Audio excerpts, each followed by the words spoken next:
नमस्कार, बहुत स्वागत है आपका हमारे इस खास कार्यक्रम सुलगते सवाल में। मैं हूं आपके साथ अमित शर्मा।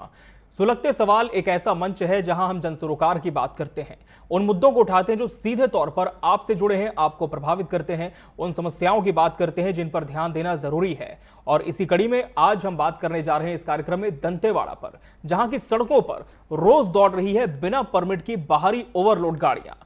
न कागज न इजाजत, फिर भी कोई रोक टोक नहीं, और प्रशासन आंखें मूंदे बैठा है। क्या यह सिर्फ लापरवाही है या कोई सोची समझी मिली भगत? और अगर यही हाल रहा तो न सिर्फ सरकार का राजस्व लुटेगा बल्कि स्थानीय युवाओं का हक भी छिनता रहेगा। टीवी 24 के सुलगते सवाल में आज उठेगा यही मुद्दा कि क्या वाकई सिस्टम सो रहा है या इस खेल का वो भी हिस्सा है। आज इसी सिलसिले में हमारी चर्चा होगी, जिम्मेदारों से भी बात करने की कोशिश होगी, मगर उसके पहले एक नजर इस रिपोर्ट पर डालिए।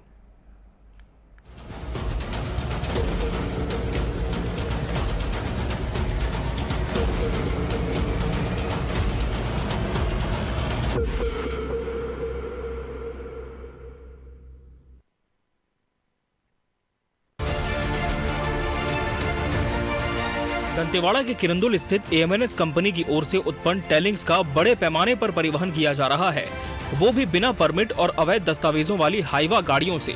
सूत्र बताते हैं कि आंध्र प्रदेश, तेलंगाना और उड़ीसा से आई गाड़ियों में लाल मिट्टी को दंतेवाड़ा और सुकमा जैसे इलाकों में पहुंचाया जा रहा है। ये गाड़ियां नियमों की धज्जियां उड़ाते हुए खुलेआम दौड़ रही हैं। मौजूदा नियमों के अनुसार दूसरे राज्य में रजिस्टर्ड वाहन बिना राज्य सरकार की अनुमति के लोकल ढुलाई नहीं कर सकते। केवल नेशनल परमिट से भी ये ट्रांसपोर्ट वैध नहीं होता। इसके लिए छत्तीसगढ़ परिवहन विभाग से विशेष अनुमति लेना जरूरी है। सूत्रों के अनुसार जमीन खान, सृष्टि एंटरप्राइजेस, मंगलम, मुर्गेश और जोहार लॉजिस्टिक्स जैसी फर्मों के नाम इस मामले में सामने आ रहे हैं। इन्हीं के जरिए बिना कागज की गाड़ियों को इस्तेमाल में लाया जा रहा है। कांग्रेस नेत्री तुलिका वर्मा ने कहा, बिना कागज की गाड़ियां प्रशासन की मिलीभगत से चल रही हैं। स्थानीय लोगों को रोजगार नहीं मिल रहा और ये गाड़ियां बेरोक टोक कई थाना क्षेत्रों से निकलती हैं। आखिर कार्रवाई क्यों नहीं हो रही? हमारे दंतेवाड़ा जिले के 10,000, 15,000, 20,000 लोग जो रोजगार ना मिलने के कारण आज वो तेलंगाना, आंध्र प्रदेश जा रहे हैं। आप कह रहे हैं किरंदुल से सुकमा जाने के बीच में हमारे पास 4 थाने पड़ते हैं, तो 4 थानों में क्या वहाँ बैठी नहीं सुरक्षा? क्या वो जांच नहीं कर रही है? तो मतलब इस पे तो सब पे क्वेश्चन होता है कि भाई ये चारों थाने क्या कर रहे हैं? मतलब आप उनको अलाउ कर रहे हैं, आप कहीं ना कहीं उनके साथ कुछ सौदा करके रखे हैं, तभी इतना आप उनको परमिशन दे रहे हैं। टीपी जो हम लेते हैं तो उसका भी परमिशन होता है, बट आप उसकी भी परमिशन का भी उनके पास कोई कागज नहीं। तो इन पे तो बहुत बड़ी कार्रवाई होनी चाहिए और इस पे शासन प्रशासन को भी इस पे कार्रवाई करनी चाहिए कि आरटीओ विभाग पे कि वो कर क्या रही है। कल के दिन कोई दुर्घटना घटेगी तो उसका जिम्मेदारी कौन लेगा? ग्रामीणों का कहना है बाहरी गाड़ियों को प्राथमिकता मिल रही है। स्थानीय ट्रांसपोर्टर्स किनारे कर दिए गए हैं। ओवरलोडिंग से सड़कें टूट रही हैं, लेकिन प्रशासन इन्हें रोकने की बजाय मदद कर रहा है। ट्रांसपोर्ट व्यवसायी का कहना है, हमारी गाड़ियां बिना कागज चलें तो चालान होता है, लेकिन इन हाईवाओं पर कोई एक्शन नहीं। ठेकेदारों ने दूसरे राज्य की गाड़ियां लगा दी हैं, जिससे हमारा हक मारा जा रहा है। में फिटनेस खत्म है, किसी का परमिट नहीं है। आपको बता दूं कि यहाँ पे अगर गाड़ियाँ चला रहे हैं तो सीजी परमिट यहाँ पे होना अनिवार्य है और उसी के आधार पर वो गाड़ी चला सकते हैं। लेकिन अधिकांश गाड़ियों में ना परमिट है ना फिटनेस है, और हमारी गाड़ियों में अगर कमी बेसी थोड़ी बहुत भी कमी बेसी रहती है तो उस पर तुरंत आरटीओ के द्वारा कार्रवाई कर दिया जाता है, भारी चालान काटा जाता है। पर इन गाड़ियों पर कार्रवाई नहीं किया जा रहा है। पुलिस प्रशासन हो चाहे आरटीओ विभाग हो, पता नहीं इन गाड़ियों के मालिकों पर क्यों मेहरबान है, ये समझ से परे। वहीं गौरव पाटले का कहना है, कुछ गाड़ियों पर हाल ही में कार्रवाई की गई है, जांच जारी है। नियमों के अनुसार छत्तीसगढ़ में लोकल ट्रांसपोर्ट के लिए छत्तीसगढ़ परमिट जरूरी है। जैसे कि आप लोग बता रहे हैं कि उनके वैध दस्तावेज अभी नहीं है, तो हो सकता है कि जो दस्तावेज हैं वो एक्सपायर हो गए हो और उन्होंने रिन्यू नहीं कराया हो। तो हम इस पे फिर से एक बार कार्रवाई करेंगे और चेक करेंगे, तब कंफर्म कर पाएंगे कि उनके पास वैध दस्तावेज है नहीं। छत्तीसगढ़ स्टेट में ही वो किसी 2 पॉइंट पे अपना ट्रांसपोर्टेशन बिजनेस करना चाहते हैं, तो छत्तीसगढ़ स्टेट के द्वारा जारी किया गया उनको लिए परमिट लेना पड़ेगा। इन लाल मिट्टियों के परिवहन में आपको मैं बता दूं, स्थानीय लोगों का रोजगार भी छीना जा रहा है। स्थानीय जो हाईवा व्यापारी हैं, हाईवा ट्रांसपोर्टर हैं, उनका यहाँ से व्यापार भी छीना जा रहा है। आपको सबसे पहली बात ये बता दूं, बेलाडीला यहाँ पे ट्रक ओनर्स एसोसिएशन का एक स्वयं का यहाँ पे ट्रांसपोर्ट वो है। उसके अलावा जो स्थानीय कई ऐसे ट्रांसपोर्ट व्यापारी हैं जिनके पास हाईवा है, लेकिन उन हाईवा को काम देने की बजाय लोग जो यहाँ पर जो एमएनएस के ठेकेदार हैं, लाल मिट्टी के परिवहन के ठेकेदार हैं, वो आंध्र प्रदेश, ओडिशा और तेलंगाना की गाड़ियों का इस्तेमाल परिवहन के लिए कर रहे हैं। किधर से आए हैं? राजमंड्री से हैं। कोंटा बॉर्डर से आए? बॉर्डर में आपको आरटीओ मिला था? नहीं सर, आटो ने रात्रि को तो रात में चले आए थे, मतलब चोरी करके ही ये अंदर आ चुके हैं। ये छत्तीसगढ़ के व्यापारियों का, मोटर मालिकों का पेट भी मार रहे हैं और रात में चोरी करके छत्तीसगढ़ में आके काम कर रहे हैं। धड़ल्ले से अवैध गाड़ियां, बिना कागजात की गाड़ियां छत्तीसगढ़ की सड़कों में दौड़ रही हैं और जब दौड़ती है तो उस बीच में 3 से 4 थाने पड़ते हैं। पुलिस के अधिकारियों की निगरानी रहती है, लेकिन कार्रवाई इनके ऊपर नहीं होती है। क्यों नहीं होती है? इसके पीछे भी आप समझ सकते हैं क्या इशारा है। हमने क्योंकि पर्दे के पीछे में बात भी की है, तो ठेकेदार निश्चित रूप से जेब भी गर्म करते होंगे। ये आंध्र प्रदेश और तेलंगाना और ओडिशा की अवैध गाड़ियां यहाँ पर बस्तर वासियों के, बस्तर के जो आदिवासी हैं, बस्तर के जो व्यापारी हैं, उनके पेट में लात मारने का काम कर रही है। बिना कागज की गाड़ियों के जरिए हो रहे इस अवैध परिवहन से जहां एक ओर सरकार के राजस्व को नुकसान हो रहा है, वहीं स्थानीय युवाओं के रोजगार पर भी असर पड़ रहा है। अब सवाल है कि क्या प्रशासन वाकई कार्रवाई करेगा या ये खेल यूं ही चलता रहेगा। Bureau report, TV 24 news.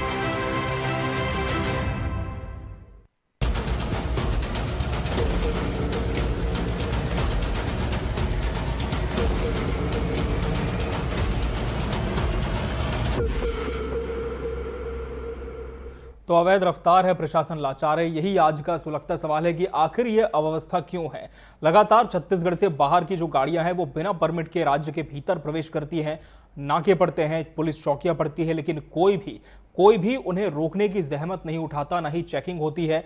और नतीजा ये होता है कि धड़ल्ले से ये गाड़ियां परिवहन करती हैं और जो लोकल ट्रांसपोर्टर्स हैं उनका हक मारा जाता है। और इन गाड़ियों में परिवहन क्या किया जाता है, ये भी बड़ा सुलगता सवाल है। और क्या कोई भी जिम्मेदार अभी तक जांच की दिशा शुरू कर पाया है इस दिशा में, या फिर ये व्यवस्था अभी भी बनी हुई है, ये जानने की कोशिश आज के इस कार्यक्रम में हम करेंगे। और हमारे साथ इस रिपोर्ट को कवर करने वाले हमारे बस्तर ब्यूरो हेड धीरेन्द्र तिवारी भी जुड़ चुके हैं। धीरेन्द्र, आपने इस पूरी जब रिपोर्ट को कवर किया तो क्या पाया? क्या कुछ महीनों से ये खेल चला रहा है या फिर लंबे समय से ये जो सिलसिला है वो जारी है? अमित, आपको मैं बता दूं कि ये जो गाड़ियां हैं इन पे हमारी नजर पड़ी जी। और जब हम ये काम इनका जो है ArcelorMittal का अक्टूबर नवंबर से जब शुरुआत होती है, और जब ये शुरुआत होती है तो हमने देखा कि यहाँ पे छत्तीसगढ़ की स्टेट की गाड़ियां चलती थी जी। लेकिन और जो आपको मैं बता दूं दंतेवाड़ा और सुकमा की और ये गाड़ियां हमेशा उस सड़क से जा रही थी। इसी दौरान जब हमारी नजर पड़ी कि उसमें आंध्र प्रदेश और ओडिशा और तेलंगाना स्टेट की गाड़ियां थी, हमने उनको बारीकी से जांच करने का कोशिश किया जी। जो ऑनलाइन सॉफ्टवेयर है नेक्स्ट परिवहन का, उस पे हमने गाड़ियों को चेक करने की कोशिश की। उसमें पाया कि बहुत सारी गाड़ियों में इंश्योरेंस के पेपर नहीं है, फिटनेस के पेपर नहीं है। सबसे बड़ी बात कि जो इनके पास जो कागज होना चाहिए नेशनल परमिट का जी। और छत्तीसगढ़ के अंदर में काम करने का, वो इनके पास दस्तावेज किसी भी गाड़ियों में उपलब्ध नहीं है। तो इस पे हमने बारीकी से फिर इसकी जांच की, पड़ताल की। हम इनके साइड भी गए और गाड़ियों को रोक के भी चेक करने की कोशिश की। तो गाड़ियों के पास कागज हमें मिले, लेकिन नेशनल परमिट और जो टीपी है, छत्तीसगढ़ की टीपी है, लोकल परमिट है, वो हमको नहीं मिली। और आपको मैं अमित बता दूं कि ये जो समय काम की स्पीड है वो सुकमा और दंतेवाड़ा जिले में बढ़ते जा रहे थे और गाड़ियों की जो संख्या छत्तीसगढ़ की थी वो कम होते जा रही थी जी। पहले जो गाड़ियां दिखती थी उनकी संख्या कुछ मात्र रहती थी आंध्र प्रदेश और तेलंगाना की। मुझे ऐसा हो सकता था कि वो एनओसी लेके यहाँ पे काम कर रही होती, हमने ये आकलन लगाया। लेकिन जैसे जैसे समय और बीतता गया, होली के बाद ये गाड़ियों की संख्या में लगातार जबरदस्त इजाफा हुआ। जैसे ही होली बीती उसके बाद हमने देखा कि छत्तीसगढ़ की गाड़ियों की संख्या ही नदारत हो गई है और जो संख्या है केवल और केवल आंध्र प्रदेश एपी नंबरों की गाड़ियां, टीएस नंबर की गाड़ियां और ओडिशा नंबर की गाड़ियां। हमने फिर इस पे बारीकी से जांच की, इनके अधिकारियों से बात की, हमने प्रशासनिक अधिकारियों से बात की, थानों के टीआई से बात की, तो उन्होंने इसमें कोई सकारात्मक जवाब नहीं दिया जी। और हमने जब आरटीओ से बात की तो उन्होंने जो नियम का हवाला दिया, इसमें ये नियम आते हैं, ऐसे नियम के तहत, फिर हमने उस नियम को खंगालने की कोशिश की, क्या वाकई में ऐसा कुछ नहीं है। मैं क्या, जी। हमने पूरी तरह से इस पे जांच करने के बाद जब हम देखे कि गाड़ियां अवैध रूप से चल रही हैं और इन गाड़ियों पर किसी भी तरह का लगाम नहीं है अमित, जी। ना प्रशासनिक लगाम है, ना ही पुलिस की जो चौकियां हैं, थाने हैं, उनमें कोई कार्रवाई नहीं होती है। मैं आपको बता दूं, अभी दंतेवाड़ा की सड़कों में आप देखेंगे कि हम खबर भी उनकी भेज रहे हैं, जी। जिन गाड़ियों में एलईडी लाइट लगी हुई है उनकी एलईडी को लाइट को निकाला जा रहा है। प्रशासन पुलिस की आंखों को एलईडी लाइट दिख गई है, जी। लेकिन आप आंध्र प्रदेश, तेलंगाना और ओपी नंबरों की गाड़ियों में जी। कागज नहीं है, वो नहीं दिख रहा है। अमित, ये सबसे बड़ा सवाल है। फिर मेरी दूसरी बात यह है कि अगर आंध्र प्रदेश की गाड़ियां चल रही हैं तो यहाँ पर स्थानीय लोगों का रोजगार भी छीना जा रहा है। पहला रोजगार स्थानीय ट्रांसपोर्टरों का छीना जा रहा है। दूसरा रोजगार जो ड्राइवर है, अगर छत्तीसगढ़ की गाड़ियां चलती, दंतेवाड़ा की गाड़ियां चलती तो स्थानीय ड्राइवर को रोजगार मिलता, स्थानीय कंडक्टर को रोजगार मिलता, लेकिन इन सबका रोजगार छीन लिया गया। अमित, बिल्कुल। धीरेन्द्र, आपसे ये भी जानना चाहेंगे कि ये जो गाड़ियां दूसरे राज्यों से प्रदेश की सीमा में प्रवेश करती हैं, परिवहन क्या इसमें किया जाता है? क्या कोई ऐसा विशेष पदार्थ है, कोई ऐसा मटेरियल है जो ये अक्सर गाड़ियां अपने साथ कैरी करके लाती हैं?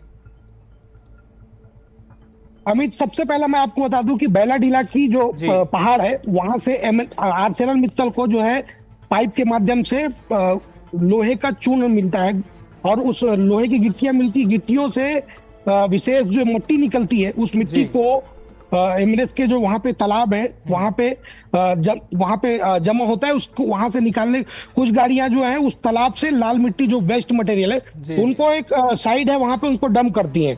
डंप करने के बाद जो मित्तल कंपनी है उसके पास इस डंप करने के लिए जो मिट्टियां हैं उसके पास पर्याप्त जगह नहीं है। उस जगह के अभाव में ये जो गाड़ियां हैं आंध्र प्रदेश की, उन मिट्टी को लाकर किसी कोई निजी भूमि मालिक है या प्रशासनिक कोई जमीन है, अगर उसमें गड्ढा है तो उसकी समतलीकरण करने के लिए उसको डालता है। और नियम भी है कि इस मिट्टी को डालना नहीं है, लेकिन उसके बावजूद भी डाला जा रहा है। और आपको मैं बता दूं कि जब मिट्टी डाली जाती है तो उसको पहले खोदा जाता है, वहां की मिट्टी से साइड करके उस लाल मिट्टी को डाल के उसके ऊपर में वो उस जगह की मिट्टी को वापस पाट दिया जाता है। तो ये काम ये जो गाड़ियां चल रही हैं अमित, लेकिन मेरा यही कहना है कि अगर इसमें स्थानीय गाड़ी चलती, स्थानीय लोगों को रोजगार मिलता और जो नियम की जो धड़ल्ले से जो है खुल्ला अवहेलना हो रही है उस पर लगाम लगना चाहिए। बिल्कुल। और कितनी संख्या में धीरेन्द्र ये गाड़ियां हर रोज आना जाना यहाँ पर करती हैं? अमित, आपको मैं बता दूं कि सैकड़ों गाड़ियां हैं, एक दो गाड़ी नहीं है, सैकड़ों गाड़ियां हैं। और इन गाड़ियों में ओडिशा, आंध्र, तेलंगाना की गाड़ियां हैं। और आपको मैं बता दूं लोड भी जो होता है 18 टन की क्षमता वाली सड़क पे ये 20-22 टन, 25 टन, 30 टन की जो है मिट्टी को लेकर चलती है। मेरे साथ एक स्थानीय यहाँ पर जानकार भी है, उनसे भी हम समझते हैं, ये रोजाना ये गाड़ियों को देखते हैं, उनसे भी हम बात करने की कोशिश करते हैं। अमित, की क्या है बताइए कि जी इसमें क्या? देखिए, एक तो अवैध रूप से परिवहन हो रहा है और किसी प्रकार का इसमें कोई कागजात नहीं है गाड़ियों के मालिकों को। दूसरा, ये ऐसी तेज रफ्तार से चलते हैं ये लोग में मौत का तांडव कर रहे हैं। आए दिन देखते होंगे आप, सड़क दुर्घटनाएं हो रही हैं और ये साफ साफ तय है कि कहीं ना कहीं इसमें जब कागजात नहीं है, वैध चीजों के दस्तावेज नहीं है, परिवहन हो रही है अनाप शनाप रूप से, तो कहीं ना कहीं इनकी मिली भगत साफ साफ समझ में आ रही है कि इसमें विभाग, खासकर परिवहन विभाग है। और लोग यहाँ तक कहते हैं कि इनके बारे में बात भी नहीं करना, ये लोग गाड़ी से दबवा देंगे। लोग दहशत में है, यहाँ पर गाड़ियां चल रही हैं। छत्तीसगढ़ के लोग, दंतेवाड़ा के जिले के लोग यहाँ पर आने के बाद गाड़ियों को देख के डर जाते हैं कि क्या इनको अगर एंट्री किया जाए, इनको अगर हस्तक्षेप किया जाए, इनकी गाड़ियों को अगर कुछ किया जाए तो हमें मरवा देंगे। अच्छा, तो आप ये जैसे गाड़ियां आप देखते हैं कि ये क्या सुबह शाम, सुबह में भी डालती हैं, रात में भी डालती हैं क्या? देखिए, परिवहन के समय मैंने कई बार देखा है दंतेवाड़ा यहाँ पर पास में ही एसपी कार्यालय है, एसपी कार्यालय के पीछे में ही यहाँ पर परिवहन हो रहा है और 30,000 मैट्रिक टन का उनका वो है कैपेसिटी है। लगभग 20 फीट गड्ढा 3.5 एकड़ में ये लोग यहाँ पर हाईवे डाल रहे हैं।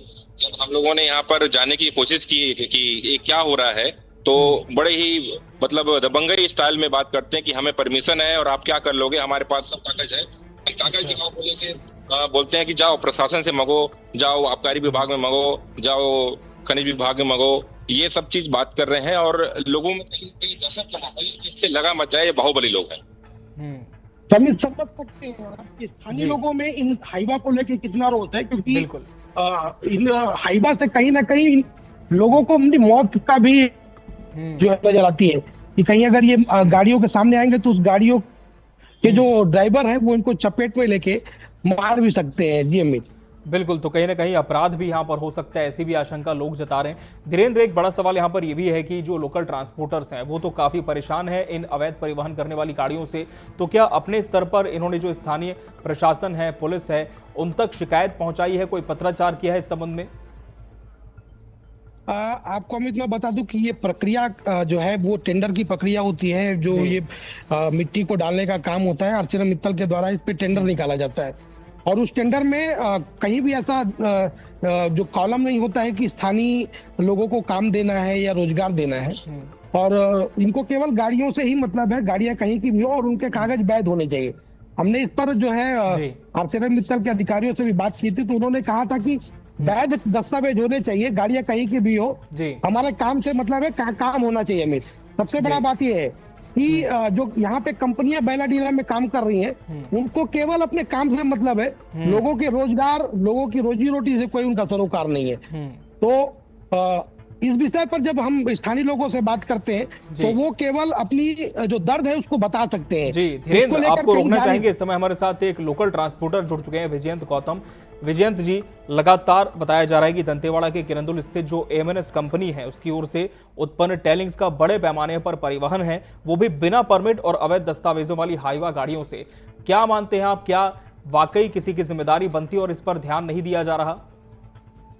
जी, आपको बता दें कि जिम्मेदार अधिकारी इस पर ध्यान नहीं दे रहे हैं और यहाँ पे अदर स्टेट की गाड़ियां जो अधिकतर संख्या में आई हुई हैं और हमारी रोजी रोटी पर सीधा वार कर रही हैं, वो गाड़ियों को रोजगार यहाँ पे कम दर पे लगाया गया है ठेकेदार के द्वारा, और उसको परिवहन किया जा रहा है जिसमें किसी की गाड़ी का पेटेंट नहीं है, किसी की गाड़ी का परमिट नहीं है, ऐसी गाड़ियों से परिवहन किया जा रहा है।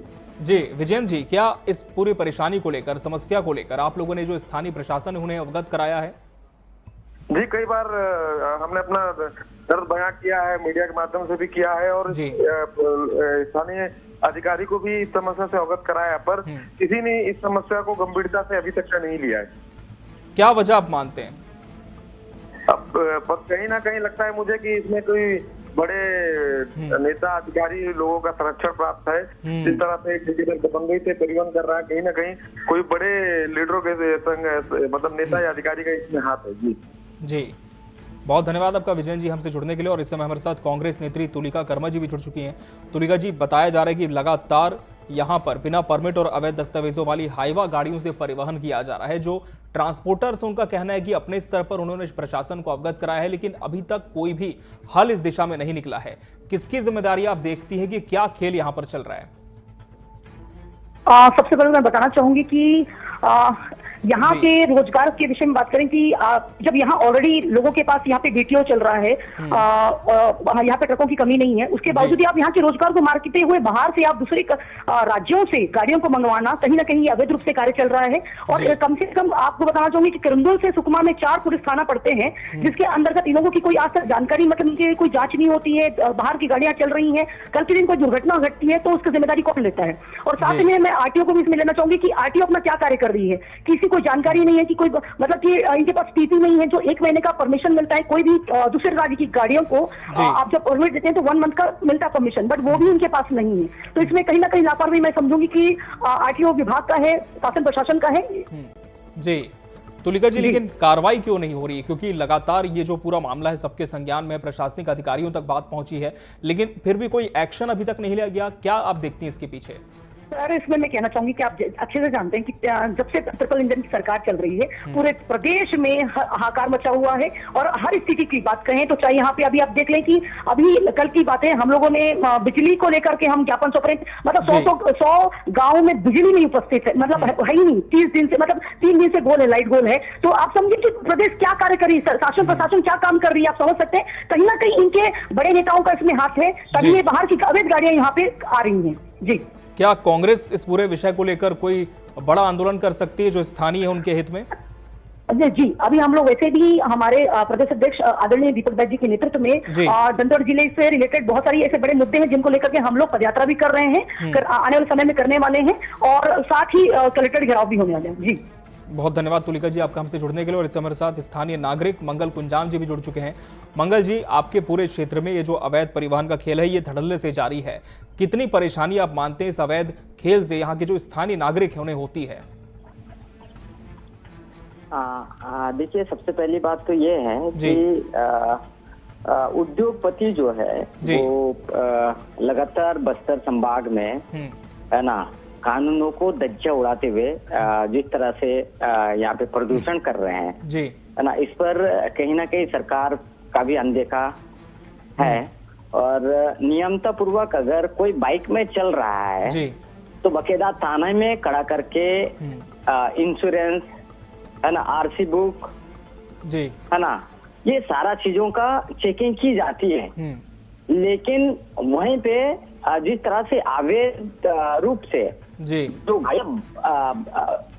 अदर स्टेट से आकर के चल रही है, जहाँ पे आर्सेलरमित्तल के द्वारा जो वेस्ट माइनिंग इधर से उधर ले जाया जा रहा है जी, उसमें कोई भी कार्रवाई नहीं दिख रही है, जिसमें माइनिंग विभाग जी का अलग से अमला है, उसमें आरटीओ है, पुलिस है। उसके बावजूद भी कई गाड़ियां ऐसी है जिसका आरटीओ चेक नहीं की है, जिसका इंश्योरेंस नहीं है ना, और अनवैलिड गाड़ियां चल रही है। तो इससे ये समझ में आता है कि कहीं ना कहीं शासन प्रशासन और सारे लोग जो है इस तरह के जो है कारनामे मिलीभगत में कर रहे हैं, ऐसा सीधा सीधा जो है साफ तौर पे देखा जा सकता है।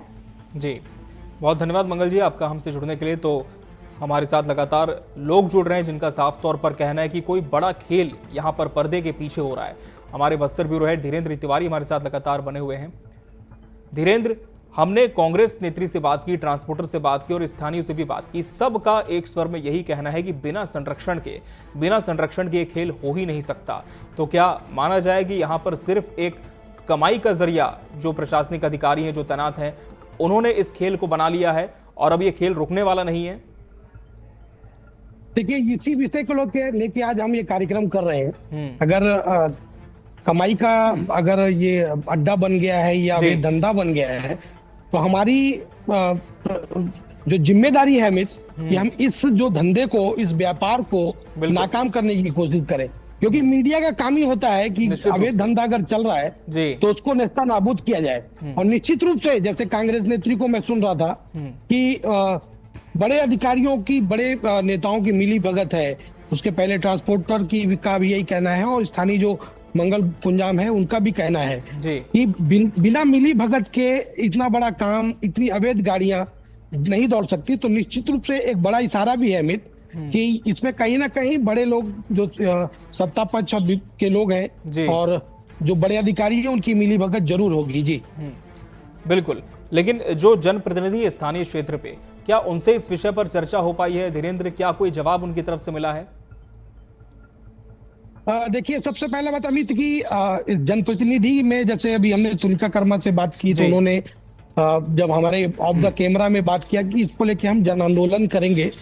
जो बेलाडीह बचेली की जो 2-3 खदानें हैं उनके जो है नीलामी को लेकर जो एक जन आंदोलन होना है और उसी आंदोलन में ये जो अवैध गाड़ियां चल रहे हैं उसको जोड़कर बड़ा एक आंदोलन करने की बात उन्होंने कही है।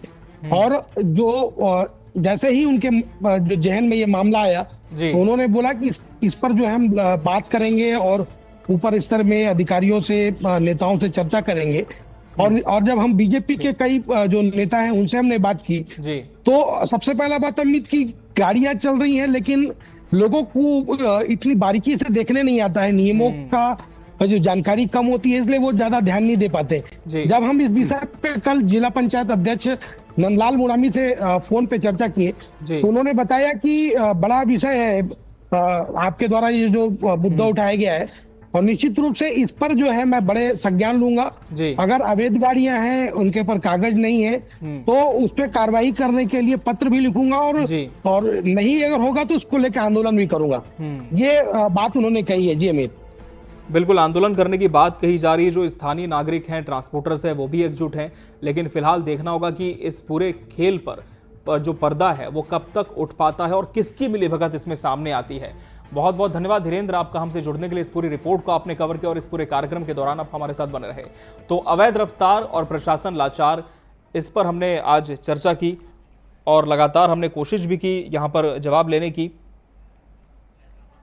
और हमारे साथ इस समय बीजेपी विधायक दंतेवाड़ा चैतराम अटामी जी जुड़ चुके हैं। चैतराम जी, बहुत स्वागत है आपका सुलगते सवाल में। चैतराम अटामी जी, इस पूरे क्षेत्र में बताया जा रहा है कि बिना परमिट और अवैध दस्तावेजों वाली हाईवा गाड़ियां दौड़ रही है। सबसे पहले आपसे जानना यही चाहेंगे, क्या ये विषय आपके संज्ञान में आया है? जी चैतराम अटामी जी, क्या ये विषय आपके संज्ञान में आया है कि इस क्षेत्र में अवैध दस्तावेजों वाली जो हाईवा गाड़ियां हैं उनसे परिवहन कराया जा रहा है? अभी तो बाकी जगह कुछ जगह चल रहा था, उसको अभी लोगों ने, गांव के लोगों ने विरोध किया है। जी। अब वो उनकी सहमति नहीं है तो वह काम नहीं कर रहे हैं। जी। ये सब है, अभी उसको बंद करने का लोगों ने विरोध किया है उसके लिए। जी, लोगों ने विरोध किया, लेकिन क्या आपने अपने स्तर पर भी कोई दिशा निर्देश दिए हैं प्रशासनिक अधिकारियों को कि इसे रोका जा सके? हाँ, हम बोले हैं ये जो भी अवैध हो रहा है उसको बिल्कुल रोका जाए, ये सब है। जी, किसकी जिम्मेदारी आप मानते हैं कि क्यों आखिर यहाँ पर ये गाड़ियां चल रही थी और किसी ने ध्यान नहीं दिया अभी तक? अभी शासन पर इसको ध्यान देना पड़ेगा। अभी ये सब है, आगे हो रहा है तो अब हम भी बोले हैं बिल्कुल नहीं होना चाहिए, ये सब है। चलिए, बहुत धन्यवाद आपका हमसे जुड़ने के लिए। तो ये थे बीजेपी विधायक चैतराम अटामी, जिन्होंने कहा है कि लोगों ने विरोध किया इसके, और जब शिकायत मुझ तक पहुंची तो इस अवैध परिवहन को फिलहाल रोक दिया गया, लेकिन ये अवैध परिवहन कब तक रुकता है ये देखने वाली बात होगी। तो सुलगते सवाल में आज हमने बात की, अवैध रफ्तार जारी है, प्रशासन की लाचारी भी जारी है, लेकिन ये प्रशासन की लाचारी कब तक दूर होगी और अवैध रफ्तार पर कब लगेगी लगाम, ये देखने वाली बात होगी। बहरहाल सुलगते सवाल में आज के लिए फिलहाल इतना ही। मुझे और मेरी पूरी टीम को दीजिए इजाजत। नमस्कार।